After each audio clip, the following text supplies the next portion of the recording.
an analysis of algae-based biofuels. So for introduction, biofuels are renewable fuels that are made from biological sources. Algae biofuels are produced by photosynthetic microorganisms. So this is just algae that are in the oceans and any sort of water that take in CO2 through photosynthesis and then grow out of that. And then through them, it's going to produce these biofuels. They have a high oil yield and they grow in a variety of environments. Those are a couple of pros to using algae biofuels. And they're a promising alternative for the future in order to get away from fossil fuels, which have high CO2 output. So here's how algae is cultivated. There are two primary systems, an open pond system and closed photobioreactions. And there are different pros and cons to each of those. The open pond system is easier and less expensive. However, it's more prone to mishaps or malfunctions or just things going wrong with it, and it's not quite as efficient. However, the closed photobioreactors are a lot more expensive to use, but they're more reliable and less prone to environmental damage or drought or anything like that. There is a low freshwater demand for algae when it is cultivated, which is a huge plus because it can grow in salt water or wastewater, things like that, which means that it leaves a smaller carbon footprint. It needs CO2, water, sunlight, and nutrients in order for the reactions to happen, in order for the algae to grow so that we can make fuel out of it. However, algae has a super fast growth rate.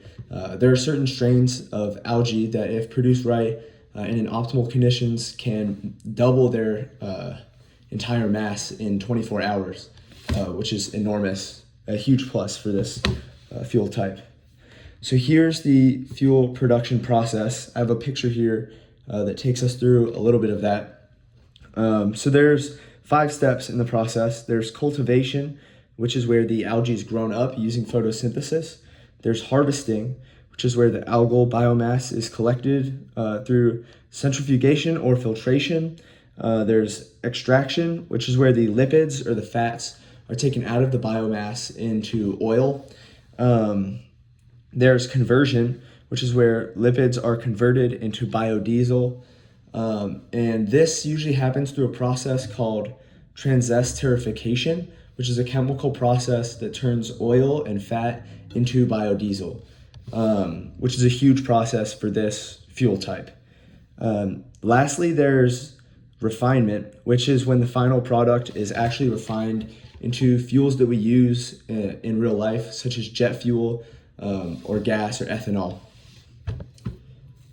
Nextly, we have developmental status.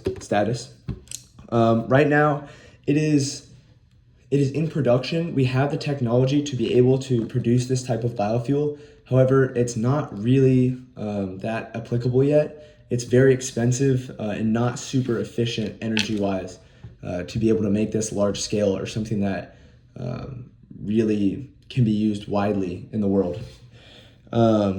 So more research needs to be done. There are companies that are already involved in it. However, it's not super widely commercialized.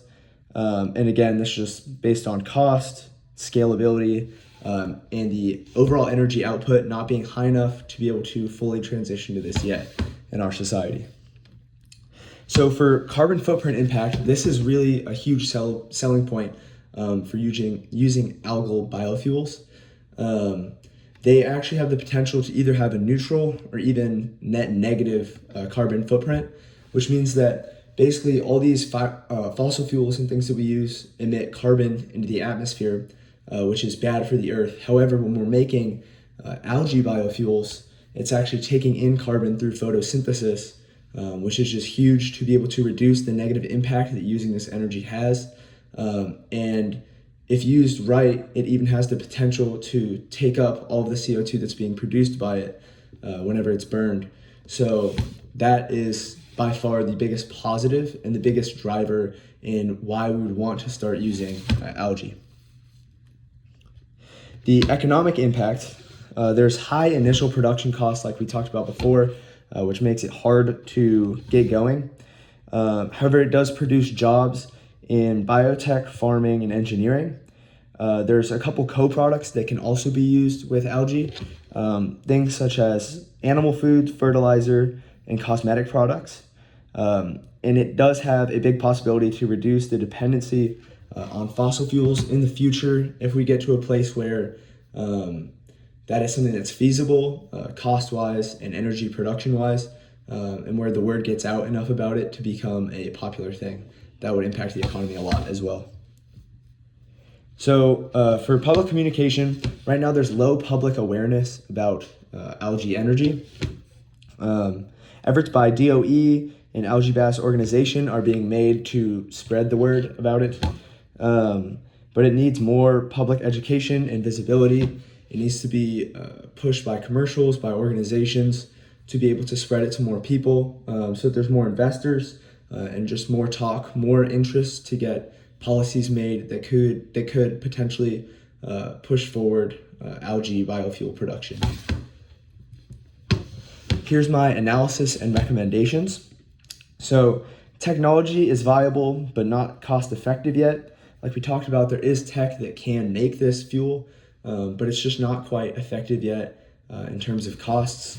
It needs more support politically, meaning that if we can get the word out there and politicians can get behind it, they can put in place policies that will give incentives to companies or to investors to invest in this and to push this type of energy forward, which would be ultimately good for our environment.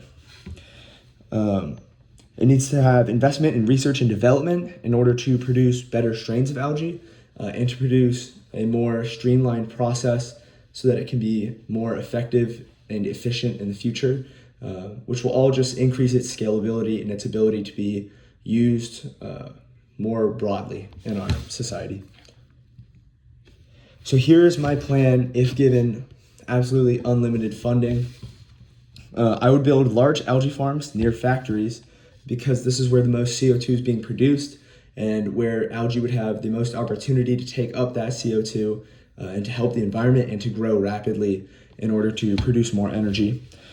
I would engineer high yield algae strands, and these would just make it more and more effective as we produce more algae, but it would take a lot of money into the research and development of those strands. I would integrate algae with wastewater treatment, again, just making it more effective, more effective, and it would make it better so that we don't have to use fresh water, rather we can use wastewater. Yes. I would launch huge campaigns to raise